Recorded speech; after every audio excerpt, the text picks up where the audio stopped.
Welcome back, guys. Another episode of Motley Crew Podcast. I'm Mike. We have Rob, Stan, and Dave. We are returning back to a Buddhist wisdom quote, September 6th. And Stan's got it in his hands right now, so let's go ahead and get that started.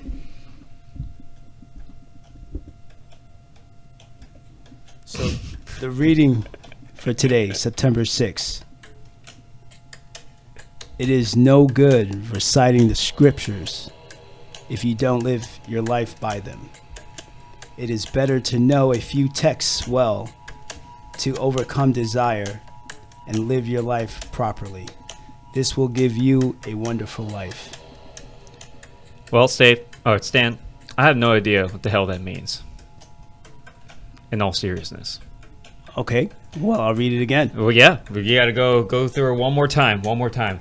It is no good reciting the scriptures if you don't live your life by them. It is better to know a few texts well to overcome desire and live your life properly. Hold on. Let's just go over the first two lines right now. Don't need to know too many scriptures. It's better to know a couple of them to live my life properly. Is that what was said? What do you think about that, Stan? You don't think anything about it. All right, what do you think about it, Rob? You do that every time. It's true. Rob. Yeah, Rob.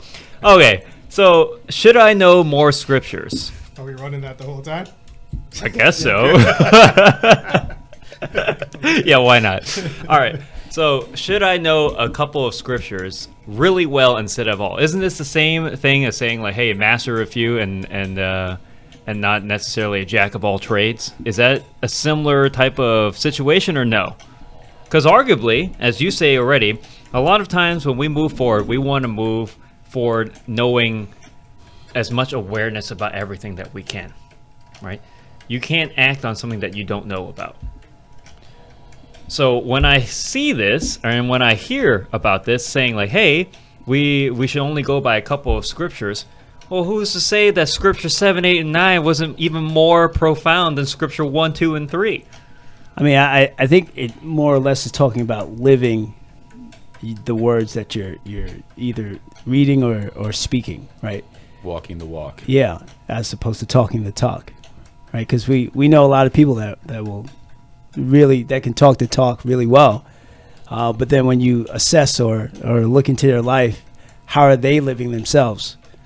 I used to go to this church in Brooklyn when I lived in New York, and he said, the preacher at the time said, the measure of one's word is according to their life, right? So if you, like, we see this all the time, often, right? Patients will come in and they'll say, hey, my doctor said I need to go on a diet, but my physician is overweight. So what does that really mean to me? The words that are coming from their life, from their mouth. Well, I look at it almost as, just because you may not necessarily, you want to be a practitioner of the advice that you give, right? So, or that's essentially the point that you're trying to make there.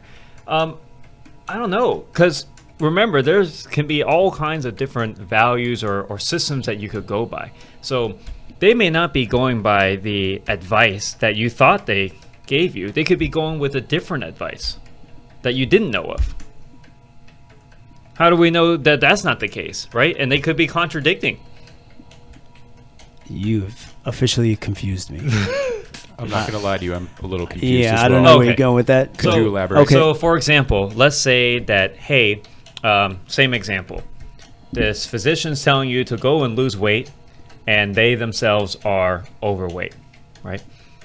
On the other hand, so that's the advice that they gave you specific to your situation. But what if what they're following isn't necessarily to lose weight in their scenario, because for them being heavier is a better scripture for them to follow. But then you look at it and you're like, oh, this is kind of a BS thing, like he's not even practicing what he preaches type of deal. Correct. So then the power of your word is then lessened in my perspective, right? Okay. So it becomes a confusing message to the person that's receiving it.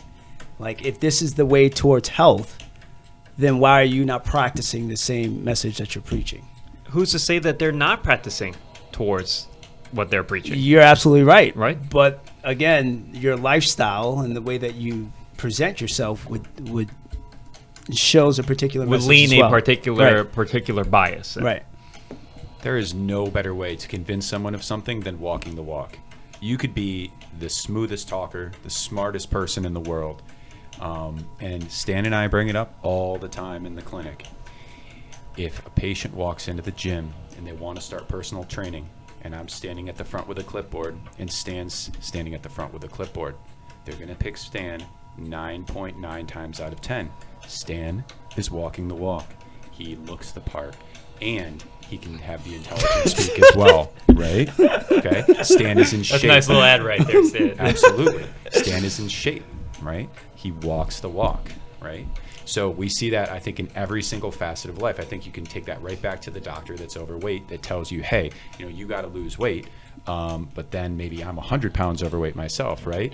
Okay, those words are going to have less value. But if that same patient walks in to a very fit doctor saying, hey, look, I understand what you're going through. I used to be overweight, right? But now look at me. I've lost all that weight. I feel better. My lab values are better. They're walking the walk. I think it means a lot more. Does it have to be a sales type of thing, though? Because when you're saying that just because you walk the walk and you manifest that particular idea, does that mean that you're effective in giving the advice, one, or even teaching it? So, for example, you may have a really great basketball player, say Michael Jordan, right? But he could be absolutely garbage at teaching basketball, right? It's like, how do you do it? I don't know. I kind of just move. It's just natural. That doesn't really help somebody trying to learn. He obviously walks the walk, right? So likewise, physician, you may say, okay, he doesn't necessarily as fit or losing or is overweight, but that doesn't really mean that he doesn't know what he's talking about either, right? Correct. That's fair. But it's more of a sales type of thing. Like, hey, because I see that you're manifesting this idea, maybe it's more likely that you know what you're talking about type of deal. I'm not yes and no. Yes, I understand what you're saying, but I'm not necessarily speaking to sales. I'm speaking to human nature, right? We're going to see change, and that's going to inspire us more than someone telling us something without seeing change, right?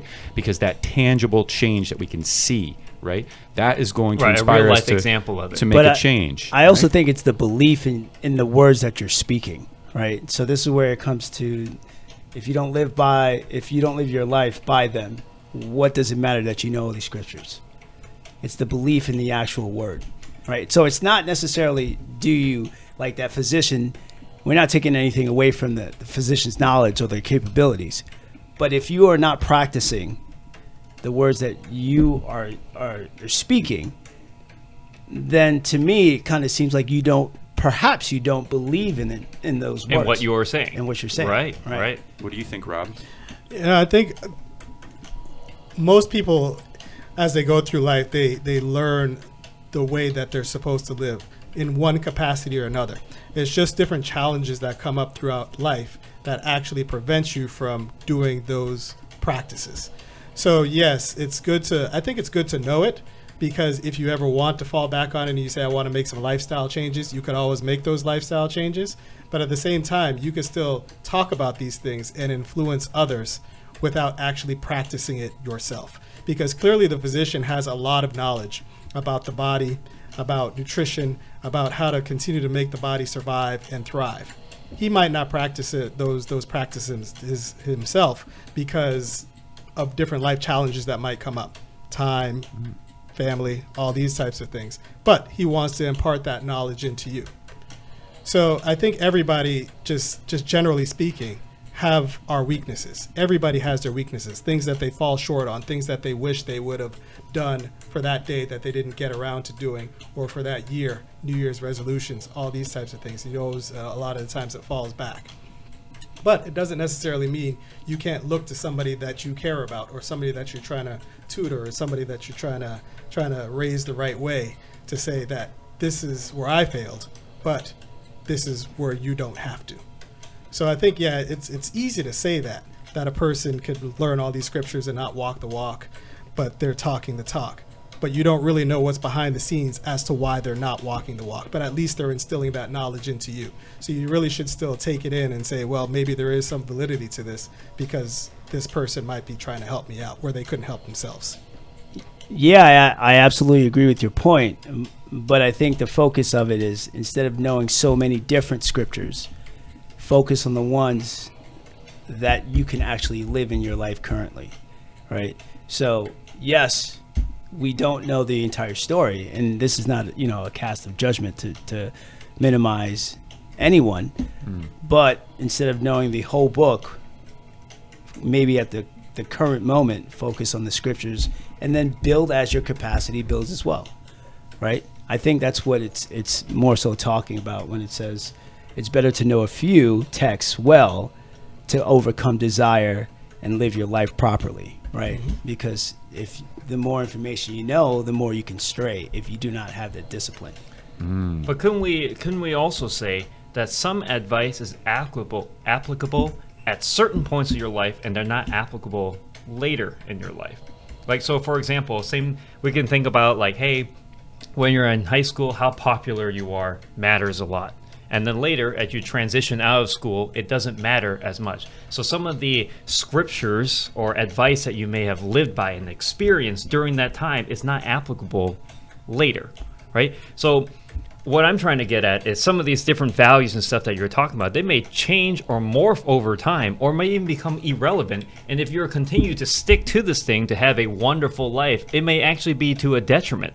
But I don't necessarily see it as sticking to, just keeping a small number of scriptures that you follow on a day-to-day, right? So perhaps in high school you had that like these 5 that you followed. And then in college, you substituted the 5. It's kind of like, when we give home exercise programs. Ooh, I gotta bring it back to what we do. It up right. Okay. So perhaps the scripture is following just a few scriptures. Yeah. You can the scripture is to follow less scriptures. Correct. Right?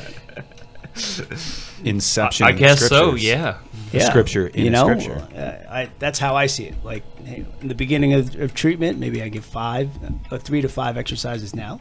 At reassessment, you're doing better, so let's progress to these 3 to 5 exercises, as opposed to saying, hey, I'm going to give you 20 exercises when at your discharge. No, the likelihood of them doing it is really low. Yeah.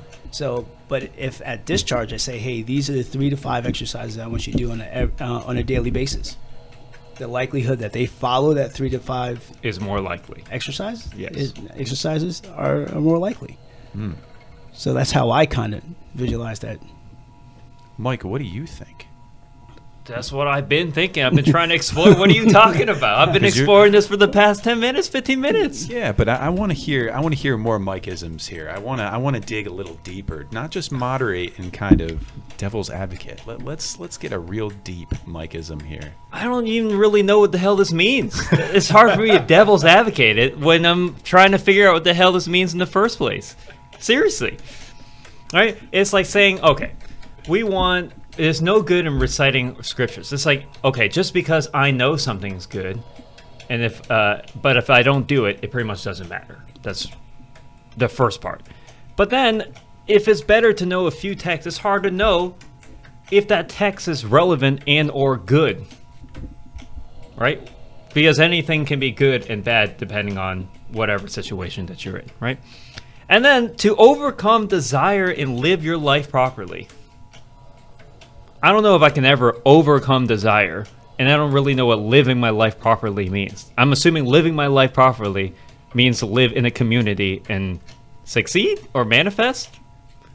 Overcoming desire, that's just an innate thing. I don't know if I can overcome it.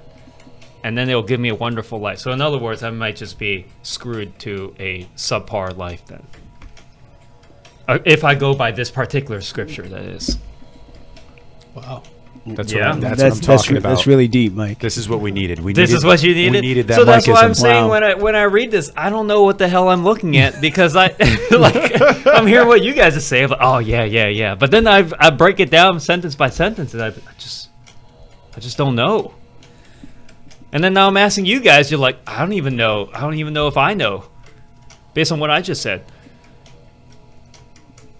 I think we all know what it's talking about. You take your example of just a politician, and you say they say a lot of things on the podium in order to get elected.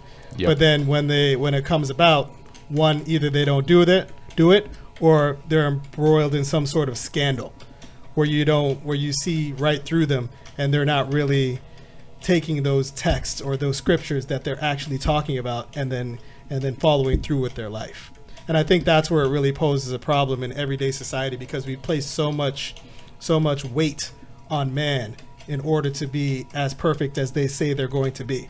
And then when they falter, we're quick to jump on them and then bring them down. Not giving people a second chance. Wouldn't you just say that's an issue of accountability? Accountability? Because are you always accountable to what you say? It depends on the position. That's a good question. Yeah, it is. Okay. It depends on the position that you're in.